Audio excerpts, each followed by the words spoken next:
هو ليه البنك المركزي المصري بيتأخر في تنزيل الفايدة؟ السلام عليكم ورحمة الله وبركاته. أهلا بكم أعزائي المشاهدين في فيديو جديد من فيديوهات اقتصاد 360. النهاردة أنا جايب لك خبر مهم جدا يهم كل واحد فيه، سواء كنت حضرتك بتدفع قسط او بتفكر تاخد قرض او حتى بتحاول تحوش علشان مستقبلك. الموضوع اللي هنتكلم فيه النهارده هيخصك بشكل مباشر. هنتناول موضوعين في فيديو النهارده. رقم واحد، اسعار الفايدة في مصر رايحة على فين؟ وهل البنك المركزي المصري ناوي يغير الفايدة في اجتماع أغسطس 2025؟ خلينا نشوف إيه اللي هيحصل. أولا كده وقبل أي شيء أنا حابب أقول لحضرتك إن التضخم بدأ يهدى شوية، بس برضو في كلام إن الفايدة مش هتنزل دلوقتي.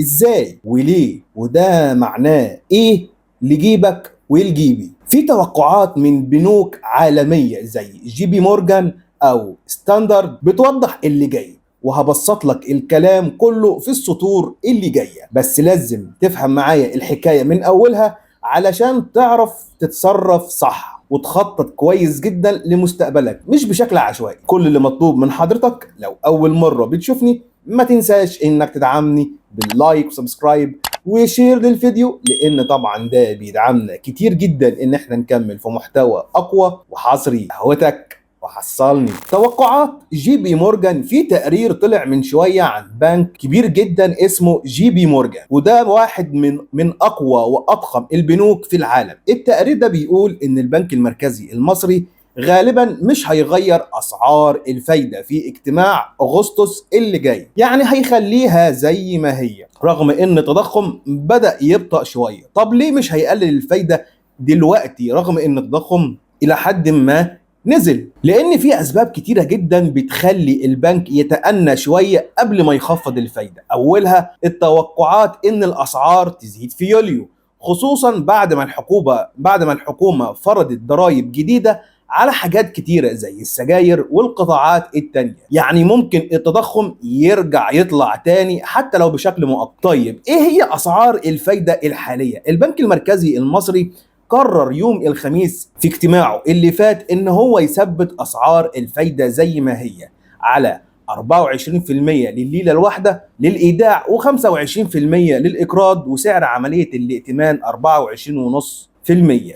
القرار ده مش مفاجئ لان اللجنه المعنيه بالسياسات النقديه قالت انهم شايفين ان الوضع ده لسه شويه في غموض على مستوى العالم. يعني ايه؟ يعني لسه في توترات في التجاره العالميه، السياسات النقديه المتشدده في اقتصاديات كبيره زي الرسوم الجمركيه اللي عمال يفرضها ترامب على اللي رايح وعلى اللي جاي، تقلبات اسعار البترول، وكمان في انخفاض اسعار السلع الزراعيه بسبب عوامل الموسميه. زي ايه؟ زي البن مثلا اللي انا كنت عملت لك حلقه مخصوص وسميتها لك باسم ازمه فنجان.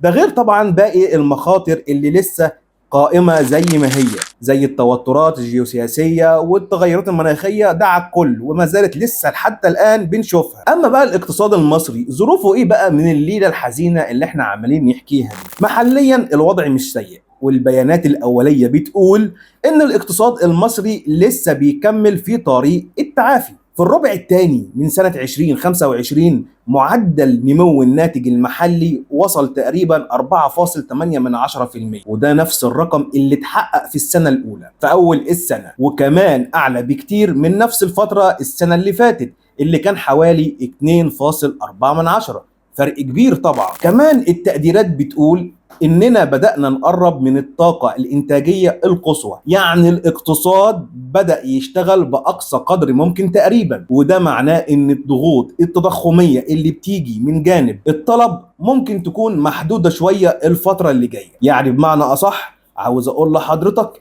إن عجلة الاقتصاد المصرية بدأت تدور. زي ما قلت لك قبل كده إحنا بنعتمد على أموال ساخنة وإيرادات سياحة وقناة السويس. طب فين الانتاج بتاعنا؟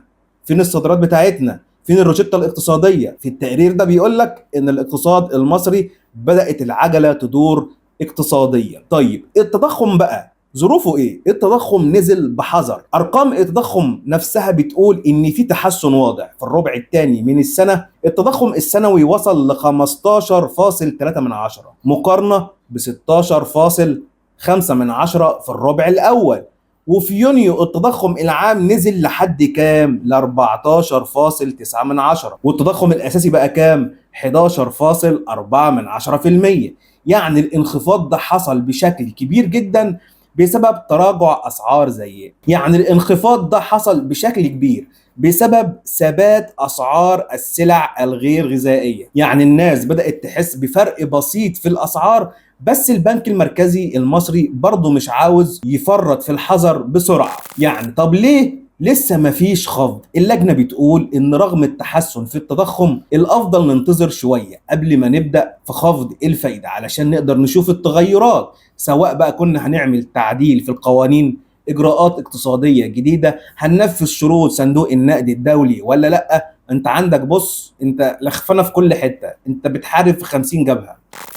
في نفس الوقت برضو البنك المركزي المصري ملتزم إن هو يفضل يستخدم ادوات السياسه النقديه علشان يحقق الهدف اللي حطه لنفسه، وهو ان التضخم عنده يوصل ل 7% في الربع الاخير من سنه 2026.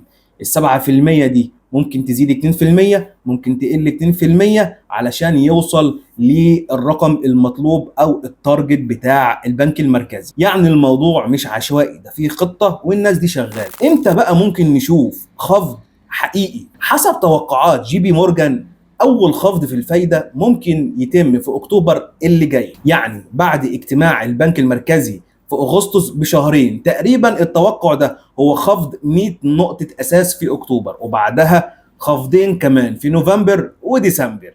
يعني ممكن نخلص 2025 باسعار فايده اقل من دلوقتي. وخلي بال حضرتك البنك مش لوحده، في تقارير تانية بتقول زي بنك ستاندرد، وده برضه بنك عالمي، بيقول ان الفايده ممكن توصل ل 19.25% بنهايه السنه لو التضخم فضل يهدى شويه شويه، خصوصا لو وصل 11% في السنه الماليه 2026. بس طبعا ده بيعتمد على حاجات كتير زي اسعار الاكل، تكاليف الصحه، مواصلات، سياسات الحكومة. يعني لو الظروف سمحت ان الفايدة ممكن فعلا تنزل بشكل واضح. ملخص المشهد يا عزيزي المشاهد، البنك المركزي ثبت الفايدة في يوليو وممكن يثبتها تاني في اغسطس، وده احتمال توقع 90%. التضخم نازل لكن بحذر، ولسه في مخاطر ممكن ترجع تزود الاسعار تاني، لكن الاقتصاد بيتحسن وده شيء ايجابي وحاجة كويسة جدا. ويمكن الخبر ده هو اللي فرحني في فيديو النهارده. واول خفض حقيقي في الفايده ممكن يكون في اكتوبر لو كل حاجه مشت تمام زي ما قلنا من شويه. وده كان ملخص شامل للوضع الاقتصادي المتوقع اللي يحصل الفايده الفتره اللي جايه في اسعار الفايده في مصر، من غير بقى تعقيدات ولا مصطلحات صعبه اقتصاديه. لو عندك استثمار او قرض او بتحاول تدخر، تابع قرارات البنك المركزي المصري لانها بتأثر عليك بشكل كبير حتى من غير ما تحس. يعني اللي عايز اقوله لحضرتك كمان ان الناس لازم تفكر دايما في الصورة الكبيرة، مش بس الرقم اللي بيتقال في الاخبار. السياسة النقدية هي لعبة توازن بين السيطرة على التضخم وتحفيز الاقتصاد. فخليك دايما متابع، وخلي قراراتك المالية مبنية على فهم مش بس بالإحساس بتاع حضرتك. وبكده أكون وصلت معاك لنهاية فيديو النهاردة. مش هوصيك لو عجبك الفيديو ما تنساش إنك تدعمني باللايك وسبسكرايب وشير للفيديو، لأن طبعا ده بيدعمنا كتير جدا إن احنا نكمل في محتوى أقوى وحصري. سلام.